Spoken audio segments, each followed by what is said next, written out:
दोस्तों नमस्कार, उम्मीद कर रहा हूं आप सब लोग अच्छे होंगे। गेट ट्रिकोपीडिया सेशन के लास्ट एपिसोड में हम थेवेनिन एंड नॉर्टन थ्योरम को समझ रहे थे। आज हम बात करेंगे मैक्सिमम पावर ट्रांसफर थ्योरम की। तो मैक्सिमम पावर ट्रांसफर थ्योरम क्या कहती है? वो कहती है कि अगर हमारे पास कोई लीनियर सर्किट है, ठीक है, कोई लीनियर सर्किट है और उसके ऊपर मान लीजिए मल्टीपल सोर्सेज एक्ट कर रही हैं, VSIS, ठीक है, और यहां पे हमारे पास मान लीजिए कोई लोड रेजिस्टेंस है। डीसी के केस में हमेशा रेजिस्टेंस ही देखेंगे, ठीक है, क्योंकि inductor and capacitor steady state में कोई रोल प्ले नहीं करते डीसी सर्किट में, ठीक है। तो अगर हमारे पास कोई लोड रेजिस्टेंस है और इसकी वैल्यू को अगर मैं बदलता रहूं तो एक वैल्यू इस RL की आएगी ऐसी जिस पे इसमें जो पावर ट्रांसफर होगी वो मैक्सिमम होगी, और वो RL क्या होगा? वो RL होगा RTH के बराबर। मतलब जब RL की वैल्यू इसके थेवेनिन रेजिस्टेंस के बराबर कर दोगे तो इसमें मैक्सिमम पावर ट्रांसफर होगी, ठीक है। अब वो कितनी होगी वो भी हम कैलकुलेट कर सकते हैं, उसको याद रखने की जरूरत नहीं है, ठीक है। उसको बस आप इतना याद रखिए कि इसको अगर मैं रिप्लेस कर दूं थेवेनिन इक्विवेलेंट से तो ये ऐसा बनेगा भाई, Thevenin equivalent VTH and RTH, सही है। तो अगर मैं RL को RTH के बराबर कर दूंगा तो देख लो कितनी पावर आएगी, वही क्या होगी? वही मेरी मैक्सिमम पावर की वैल्यू होगी। तो मैक्सिमम पावर की वैल्यू को याद रखने की जरूरत नहीं है, ठीक है। कुछ लोग याद रखते हैं, वैसे याद है तो बहुत अच्छी बात है। जो करंट आएगा वो आएगा VTH अपॉन 2 RTH, ठीक है, और जो पावर आएगी वो आएगी इसका स्क्वायर, करंट का स्क्वायर इंटू RTH कर दो, ये आ जाएगी PLmax, ये आ जाएगी maximum power transfer to the load. और इसकी वैल्यू क्या होगी? इसकी वैल्यू होगी VTH का स्क्वायर डिवाइड बाई 4 RTH।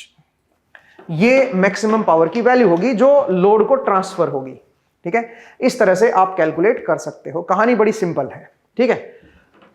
इतना सा आपको ध्यान रखना है कि जब RL की वैल्यू RTH के बराबर होगी तो मैक्सिमम पावर ट्रांसफर होगी। अब इसके ऊपर क्वेश्चन कैसे आते हैं? क्वेश्चन जो है वो बड़े ही सिंपल आते हैं, जिसमें से आपको जैसे कोई लोड लगा दिया, पूछ लिया कि बताओ लोड रेजिस्टेंस की क्या वैल्यू होगी कि मैक्सिमम पावर ट्रांसफर हो जाए, या फिर आपसे पूछ लिया कि मैक्सिमम पावर कितनी ट्रांसफर होगी।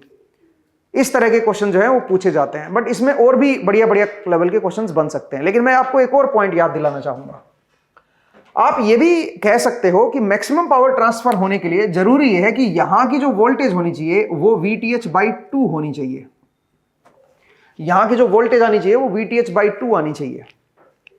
जब भी लोड रेजिस्टेंस के अक्रॉस वोल्टेज VTH/2 आ जाएगी तो समझ लो उसमें मैक्सिमम पावर ट्रांसफर होगी। चाहे आगे लोड लगा हो, चाहे आगे कोई सर्किट लगा हो, उससे कोई मतलब जरूरी नहीं है कि लोड ही लगा हो, ऐसे रेजिस्टिव लोड लगा हो सकता है कोई रेजिस्टिव सर्किट लगा हो और आप उसमें कोई एलिमेंट बदल रहे हो और आप पूछ रहे हो कि बताओ इस पर्टिकुलर एलिमेंट की मैं क्या वैल्यू लूं कि मैक्सिमम पावर ट्रांसफर हो। जैसे कि कई बार जो है ना सर्किट इस तरह से आ जाता है, ठीक है। मान लीजिए कोई सर्किट दे दिया है आपको, ठीक है, इस चीज को समझिएगा भाई। मान लीजिए आपको ऐसा कोई सर्किट दे दिया है, ये सर्किट A है और इसके साथ इधर कोई सर्किट B कनेक्ट है, ठीक है। यहां पे कोई सर्किट B कनेक्ट है, ऐसे कुछ सर्किट B कनेक्ट कर दिया। यहां तक जो है वो A सर्किट, यहां पे 10 ओम है, ये 5 एम्पियर है, ये 10 ओम है, ये 20 ओम 40 वोल्ट, ठीक है, और ये भी 20 ओम। मान लीजिए ऐसा सर्किट है। इधर ये दे दिया कुछ RL, ये दे दिया 10 ओम, ये दे दिया 5 ओम, या मे बी चलो ये 5 ओम कर दिया और ये 40 वोल्ट कर दिया या 5 वोल्ट कर दिया, चलो इस तरह से लिख लेते हैं, ठीक है, सिंपल कुछ भी। और यहां पे ये वेरिएबल है और आपसे पूछा कि बताओ आरएल की वैल्यू मैं क्या लूं कि सर्किट ए से, सर्किट ए यहां तक का है भाई, ध्यान देना, और ये है सर्किट बी। ये कह रहा है कि बताओ आरएल की वैल्यू मैं क्या लूं कि सर्किट ए से जो सर्किट बी को पावर ट्रांसफर होगी वो मैक्सिमम होगी। आपको बताना है आरएल की ऐसी क्या वैल्यू ली जाए। तो वो कैसे करोगे भाई, जरा देखिए, मैंने आपको बताया कि इसमें इस सर्किट में पावर मैक्सिमम ट्रांसफर होने के लिए जरूरी है कि यहां की जो वोल्टेज होनी चाहिए इसके अक्रॉस, वो होनी चाहिए पिछले सर्किट का जो थेवेनिन वोल्टेज आएगा उसका हाफ। तो आप एक काम करो, इसका थेवेनिन इक्विवेलेंट तो निकाल सकते हो भाई, तो इसको रिप्लेस कर दो इसके थेवेनिन इक्विवेलेंट से, ठीक है, इसको रिप्लेस कर दिया इसके थेवेनिन इक्विवेलेंट से, आरटीएच एंड वीटीएच से, ठीक है। अब आगे जो है ये सर्किट बी लगा हुआ है, आगे जो है सर्किट बी लगा हुआ है, और बी में अगर आपको मैक्सिमम पावर ट्रांसफर करनी है तो इन दोनों पॉइंट के बीच का जो वोल्टेज डिफरेंस होना चाहिए वो VTH/2 होना चाहिए। इसका मतलब अगर मैं इसको ग्राउंड मान लूंगा तो ऊपर वाले पॉइंट की जो वोल्टेज आएगी वो आएगी VTH/2, ठीक है। अगर मैं नीचे ग्राउंड मान लूं तो इस पॉइंट की जो वोल्टेज होगी वो होगी VTH/2। इसका मतलब हमें करंट पता चल गया, और करंट क्या आएगा बताओ जरा, अगर यहां पे 0 है तो यहां पे होगा VTH और यहां पे होगा VTH/2, तो यहां से जो करंट निकल के आएगा वो कितना होगा, वो होगा VTH/2 RTH। इसका मतलब है इसके अक्रॉस जो वोल्टेज होनी चाहिए वो VTH/2 होनी चाहिए, और करंट जो यहां से जाएगा वो VTH/2 RTH होना चाहिए। तो हमें यह पता चल गया कि इधर क्या करंट जाएगा और इसके अक्रॉस वोल्टेज क्या होगी।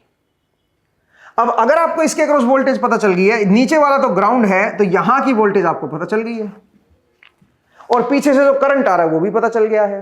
अब एक काम करो, बी सर्किट को उठा लो और पीछे से, क्योंकि करंट पता है आपको, तो इसको पीछे जो भी एक करंट की वैल्यू आई है इसको एक करंट सोर्स से रिप्रेजेंट कर दो। मतलब अगर मैं बी सर्किट को दिखाऊं तो बी सर्किट मुझे कुछ ऐसा नजर आएगा। ये हमारा आरएल है जिसकी वैल्यू हमें बतानी है, यहां पे है 5 ओम और यहां पे है 5 वोल्ट, ठीक है भाई, ये हमारे पास 5 वोल्ट, और यहां पे है 10 ओम, ठीक है, ये हमारे पास 10 ओम, और यहां पे मैंने क्या किया, यहां पे एक करंट सोर्स मैंने यहां पे लगा दिया है, ये हमने करंट सोर्स लगा दिया है, ठीक है, यहां पे हमने करंट सोर्स लगा दिया है, और जो करंट सोर्स की वैल्यू है वो है VTH/2 RTH, VTH/2 RTH, और यहां की जो वैल्यू है वो है हमारे पास VTH/2, और ये है हमारा ग्राउंड। अब क्योंकि हमें पीछे का करंट पता था उसको हमने करंट सोर्स से दिखा दिया, दूसरा यहां की वोल्टेज हमें पता थी, वो वोल्टेज हमने दिखा दी। अब हमें बताना है कि आरएल की क्या वैल्यू आएगी, तो अब ये तो केवीएल केसीएल से भी कर सकते हो आप। मतलब अगर आपको ये वोल्टेज पता है और ये करंट पता है तो ये करंट भी आ जाएगा, तो इधर का करंट भी आ जाएगा। अगर इधर का करंट आ गया तो नोडल लगा के आप ये अननोन निकाल लो भाई, क्योंकि इधर का जो करंट आएगा वो क्या आएगा, वो आएगा VTH/2 -5 -0 divide by this total resistance. ये करंट आएगा और इधर का करंट हमें पहले ही पता चल गया केसीएल से, तो हम यहां से क्या कर सकते हैं, इस आरएल की वैल्यू को कैलकुलेट कर सकते हैं। तो कहानी सिंपल सी है, इस तरह की प्रॉब्लम भी कई बार पूछी जा सकती है, ज्यादा नहीं पूछी गई है बट आ सकता है एग्जाम में।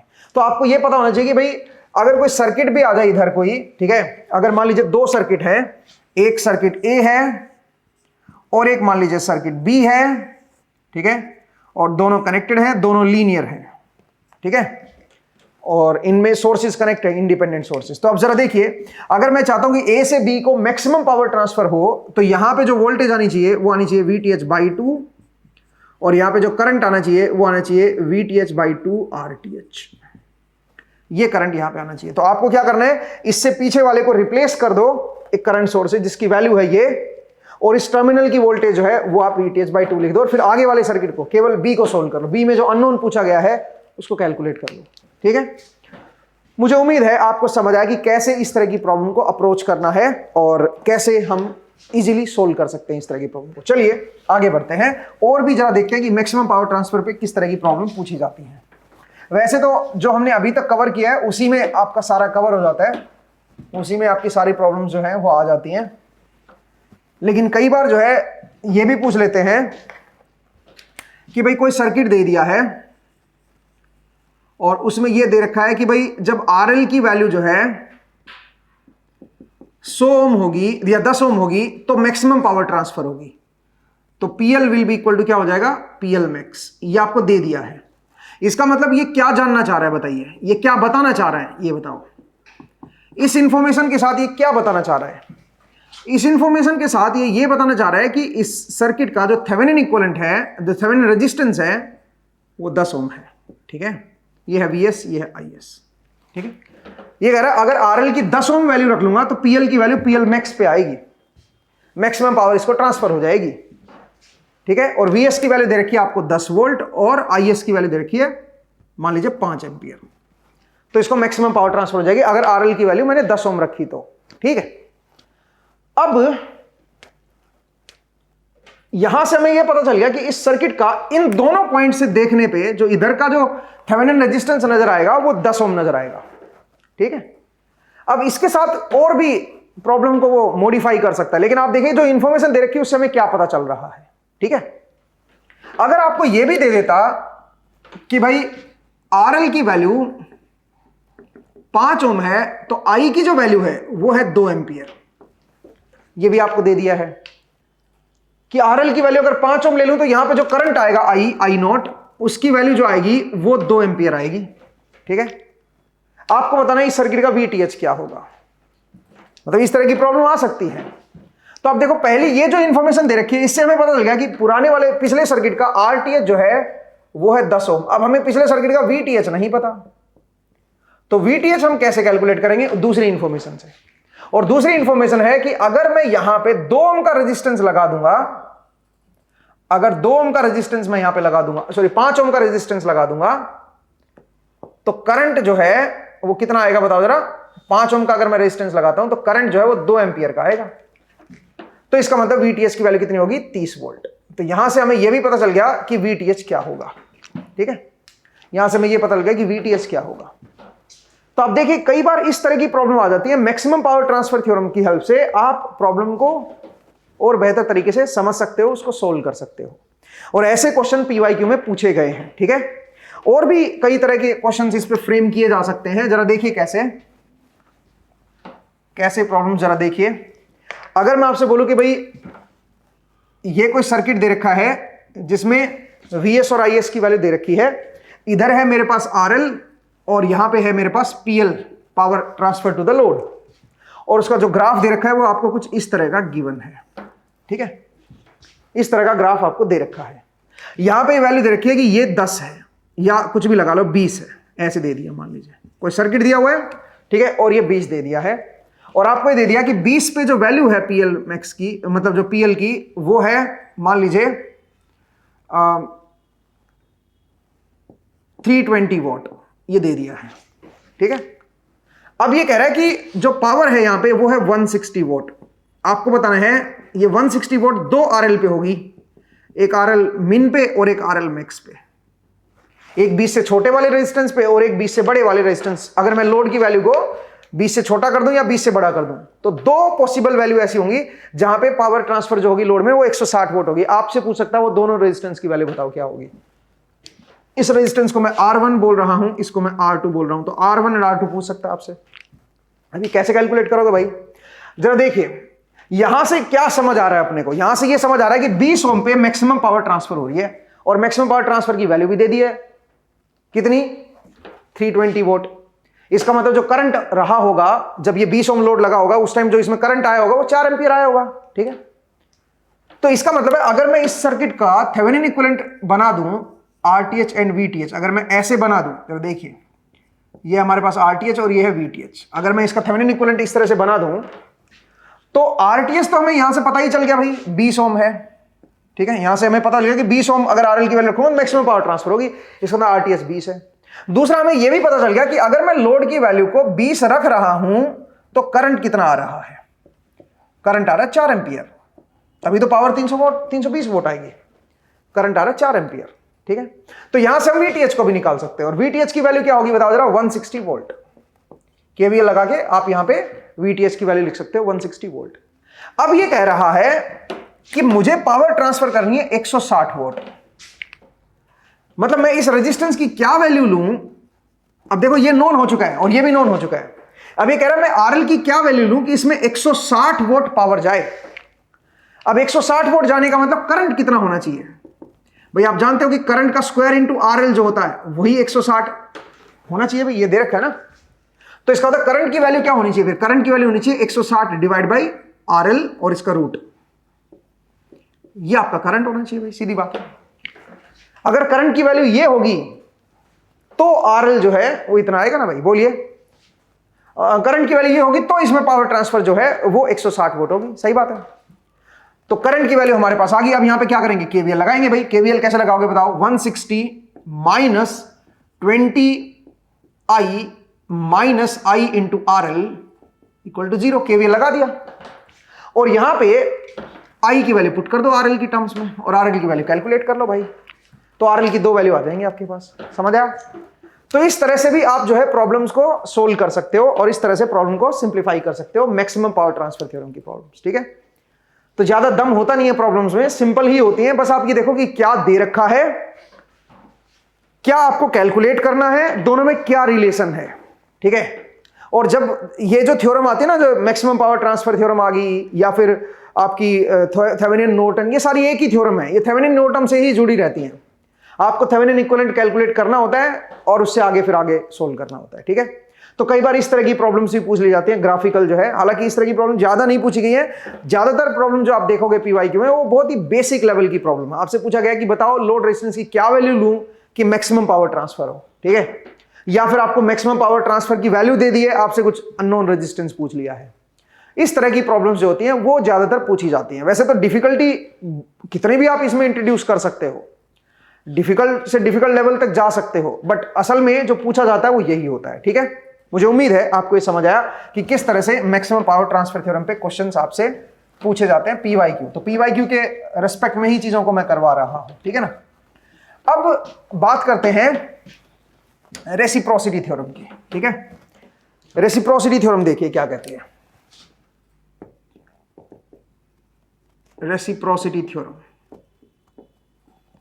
रेसिप्रोसिटी थ्योरम क्या कहती है दोस्तों? ये भी बड़ी इंटरेस्टिंग थ्योरम है। ये कहती है कि अगर हमारे पास कोई लीनियर सर्किट है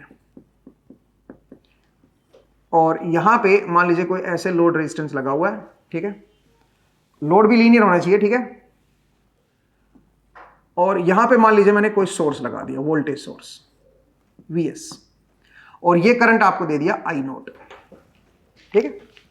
अब लीनियरिटी रेसिप्रोसिटी थ्योरम कहती है कि अगर मैं इसको इनपुट मान लूं और इसको मैं आउटपुट मान लूं, मतलब इसको एक्साइटेशन मान लेता हूं और इसको मैं रिस्पॉन्स मान लेता हूं, और सर्किट मेरा लीनियर है और ये लोड रेजिस्टेंस है, तो अगर मैं इस सोर्स की वैल्यू को यहां से डीएक्टिवेट करके यहां पे ले आऊं, मतलब जिस ब्रांच में आप जो है रिस्पॉन्स देख रहे हो, ध्यान रखना, एक तो वोल्टेज के साथ हमेशा करंट को रिस्पॉन्स देखेंगे। ऐसा नहीं कि वोल्टेज के साथ वोल्टेज को ही देखना है, वोल्टेज के साथ करंट को देखना है। अगर आप इधर वोल्टेज देख रहे हो तो इधर करंट देखो। रेसिप्रोसिटी थ्योरम कहती है कि अगर इस लीनियर सर्किट में, ये जो हमारे ऊपर वाला लीनियर सर्किट है, इस सर्किट में अगर मैं जो ये Vs है इसको अगर मैं इधर लगा दूंगा और यहां से अगर मैं डीएक्टिवेट कर दूं, इसको डीएक्टिवेट करने का मतलब शॉर्ट करना, तो अगर मैं वोल्टेज सोर्स को यहां पे डीएक्टिवेट कर दूंगा और इसको इधर ले आऊंगा, तो ये जो करंट है I0, ये करंट I0 इधर आ जाएगा, यूं का यूं करंट उठ के इधर आ जाएगा, ठीक है। ये है हमारे पास RL और ये है Vs, तो ये जो करंट है I0 ये उठ के यूं का यूं इस तरफ आ जाएगा, ठीक है। ये है रेसिप्रोसिटी थ्योरम। तो पॉइंट को समझिए, रेसिप्रोसिटी थ्योरम क्या कहती है। लेकिन इसमें जो ध्यान देने वाली चीज है वो क्या है? वो है पोलैरिटी। जो मैं Vs को इधर ला रहा हूं वो इस पोलैरिटी का ला रहा हूं। जरा ध्यान से देखिए Vs किस पोलैरिटी का कनेक्ट है, वो इस पोलैरिटी का कनेक्ट है, मतलब ऊपर प्लस नीचे माइनस, और जो करंट है वो ऊपर पॉजिटिव में एंटर कर रहा है। इसका मतलब वोल्टेज का माइनस से प्लस ऊपर है, करंट ऊपर से नीचे आ रहा है। इसका मतलब ऑपोजिट डायरेक्शन में Vs को अटैच कर रहा हूं मैं करंट के। तो यहां पे भी जो करंट इधर आएगा वो उस पुराने वाले Vs के ऑपोजिट होगा। पुराने वाला Vs यहां पे ऊपर की तरफ था तो उसके ऑपोजिट दिखाना होगा, नीचे की तरफ दिखाना होगा। ध्यान दीजिएगा कि इसकी पोलैरिटी जब आप इधर ला रहे हो तो वो ऑपोजिट ला रहे हो ना, जिधर करंट जा रहा है उसके माइनस से प्लस ऑपोजिट ला रहे हो ना। तो ऐसे ही ये जो करंट इधर आएगा वो इस Vs के ऑपोजिट आएगा, फिर नीचे की तरफ दिखाना होगा आपको, ठीक है। ये है हमारी रेसिप्रोसिटी थ्योरम। अब रेसिप्रोसिटी थ्योरम जरूरी नहीं है कि केवल वोल्टेज सोर्स पे ही लगती है, वो करंट सोर्स पे भी लगती है, लेकिन करंट सोर्स पे थोड़ा डिफरेंट तरीके से लगती है। कैसे, जरा देखिए, हमारे पास लीनियर सर्किट है। अच्छा ध्यान रखना, इसमें एक चीज और है, इसमें डिपेंडेंट सोर्सेज नहीं होने चाहिए भाई सर्किट में, ठीक है, ये ध्यान देना, ठीक है। जरा देखिए, अगर डिपेंडेंट सोर्स है तो बड़े ही मतलब सिमेट्रिक होने चाहिए। जरा देखिए, यहां पे कोई करंट सोर्स है और यहां पे कोई रेजिस्टेंस है। अब करंट सोर्स पे कैसे लगता है वो भी जरा देख लीजिएगा, ठीक है। ये मान लीजिए IS और ये है RL और ये है मेरा V0। अब करंट सोर्स के साथ वोल्टेज को देखेंगे इधर, ठीक है, और ये लीनियर सर्किट है, ये हमारे पास लीनियर सर्किट है, ठीक है। अब करंट सोर्स पे रेसिप्रोसिटी कैसे देखेंगे, जरा देखो, ये करंट सोर्स को अगर मैं इधर ले आऊं तो ये जो वोल्टेज है वो यहां पे आ जाएगी, लेकिन यहां से डीएक्टिवेट करना पड़ेगा। जब करंट सोर्स को मैं इधर लेके आऊंगा तो इधर से डीएक्टिवेट करना पड़ेगा। जरा देखिए कैसे, ये हमारे पास लीनियर सर्किट है, ठीक है। अब यहां पे पहली बात तो करंट सोर्स को लाओगे कैसे, जब वोल्टेज सोर्स को तो आपने ऐसे बीच में लगा दिया था, सीरीज में लगा दिया था। करंट सोर्स कैसे नहीं लगाया जाता, करंट सोर्स को पैरेलल में लगाया जाता है, जो भी यहां पे कनेक्टेड होता है उसके पैरेलल में लगाएंगे, ठीक है। तो अगर मैं इसको करंट सोर्स को यहां पे इसके पैरेलल में लगा दूं, यहां पे जरा देखिए, ये मैंने करंट और सेम डायरेक्शन में लगा रहा हूं, ठीक है, जिधर माइनस से प्लस है उसी डायरेक्शन में आपको करंट सोर्स को मैं लगा रहा हूं, IS, ठीक है। और यहां से मैंने इसको डीएक्टिवेट कर दिया। डीएक्टिवेट करने का मतलब यहां से मैंने ओपन छोड़ दिया इसको। तो जब आपने ये IS को इधर लगाया है तो ये जो वोल्टेज थी जो इस पोलैरिटी की यहां पे थी, वो वोल्टेज अब यहां पे अपीयर होगी, V0, उतनी ही वैल्यू की वोल्टेज अब यहां पे अपीयर हो जाएगी, ठीक है। ये हमारा है लीनियर सर्किट, ये सर्किट हमारा लीनियर है। जो वोल्टेज पहले यहां पे अपीयर हो रही थी वही वोल्टेज अब यहां पे ओपन सर्किट पे अपीयर हो जाएगी, अगर आपने इस करंट सोर्स को इधर भेज दिया तो। लेकिन करंट सोर्स के केस में ध्यान से देखिए, पैरेलल में लगाते हैं, ठीक है, करंट सोर्स को पैरेलल में लगाते हैं, वोल्टेज सोर्स को सीरीज में लगाया जाता है, इस तरह से। ये बड़ा इंपॉर्टेंट है, ठीक है, यहां पे मिस्टेक नहीं होनी चाहिए भाई। वोल्टेज सोर्स को डीएक्टिवेट किया जाता है सोर्स से, करंट सोर्स को डीएक्टिवेट किया जाता है ओपन से। अच्छा, अब यहां पे एक और चीज ध्यान देनी है, और वो ये है कि अगर मैं इसको डबल कर दूंगा यहां पे तो ये भी डबल हो जाएगा, क्योंकि इससे होमोजेनिटी तो एप्लीकेबल है ही भाई। ये लीनियर सर्किट है और ये भी लीनियर है, तो इसका मतलब अगर आप इसको डबल करोगे तो ये भी डबल हो जाएगा। सिमिलरली अगर आप यहां पे इसको 5 गुना करोगे तो यहां पे जो वोल्टेज आएगी वो भी 5 गुना हो जाएगी। सिंपल, मतलब जो होमोजेनिटी है वो तो स्टिल एप्लीकेबल रहेगी ना, क्योंकि लोड भी हमारा लीनियर है और जो सर्किट भी है वो भी लीनियर है, ठीक है। आई होप आपको समझ आया कि कैसे हम रेसिप्रोसिटी थ्योरम को समझते हैं voltage source and current source पे। पहली बात ये भी ध्यान रखिए कि ये सिंगल सोर्स पे एप्लीकेबल है, मतलब सर्किट में केवल एक सोर्स होना चाहिए। एक तरफ जो सोर्स है उसको हम इनपुट की तरह लेंगे, उसको एक्साइटेशन लेंगे, और उसका जो रिस्पॉन्स है उसको फिर हम, अगर ये वोल्टेज ले रहे हो तो रिस्पॉन्स को करंट लो, और अगर आप इनपुट को करंट ले रहे हो तो रिस्पॉन्स को फिर वोल्टेज लो, ठीक है। इस तरह से हम इसको देखेंगे, ध्यान रखिएगा। मुझे उम्मीद है आपको ये पूरी कहानी जो है समझ आई। अगली क्लास में जब आपसे मुलाकात होगी तो हम रेसिप्रोसिटी थ्योरम से रिलेटेड प्रॉब्लम्स को डिस्कस करेंगे, ठीक है, और थोड़ी बढ़िया प्रॉब्लम लेने की कोशिश करेंगे जिससे आपकी और बेहतर अंडरस्टैंडिंग हो और एक प्रॉपर रिवीजन हो जाए। बस आप इतना जो ये पॉइंट्स हैं इनको थोड़ा सा ध्यान रखिएगा कि कैसे रेसिप्रोसिटी अप्लाई होती है। आई होप ये आपको समझ आया। मिलते हैं नेक्स्ट एपिसोड में। Thank you.